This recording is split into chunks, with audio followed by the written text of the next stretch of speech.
ይሰማል እንጂ የመስማት ባህሪ የለውም። አምላክ ያያል እንጂ ማየት የሚባል ነገር ባህሪ የለውም። አምላክ ጥበበኛ እንጂ ጥበብ የለውም የሚል ትምህርት የካቶሊክና የፕሮቴስታንት ትምህርት ነው ማለት ነው። ራሱ ማለት አብሶሉት ዲቫይን ሲምፕሊሲቲ የሚባለው ማለት ነው እንጂ በኦሪየንታል ኦርቶዶክስ ውስጥ ዲቫይን ሲምፕሊሲቲ አለ ራሱ ማለት ነው። አንድ አምላክ ሲምፕል ነው፣ ነጠላ ነው በኤሰንስ ደረጃ።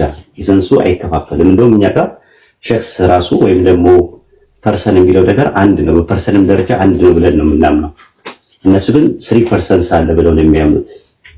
ማለትም 3 ፕሮሶፖን አሉ ብለው ነው፣ ሸክስ 3 ናቸው ብለው ነው የሚያምኑትና አይ ቲንክ ሞር ያልተረዱት ራሳቸው ናቸው እንጂ እናንተ አይደለም የነበራችሁት ማለት ነው። አይ ቲንክ ምን ማድረግ እንደሚቻልም አላውቅም።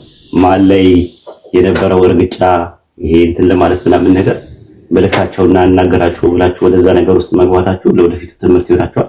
ከዚህ በኋላ ሰው ትመርጣላችሁ ስትወያዩ ይመስለኛል። አነስም ፋርቆ ዝም ብሎ ካገኛችሁት ጋር ከማንም ዱርዬ ጋርና ልድ ማስጫ ተቀምጦ ከሚያወራ ጋር የሆነ ነገር ይሄ የብልግና ቃላት ከሚጠቀም ጋር በአፉ ከሚጸዳዳ ሰው ጋር አይ ቲንክ ከዚህ በኋላ የምታወሩ አይመስለኝም። ሰው ምረጡ ለወደፊቱ ማለት ነው። ሞር አካዳሚክ እና ስኮላስቲክ የሆነ አፕሮች ወደፊት እንዲኖራችሁ ነው የምንፈልገው።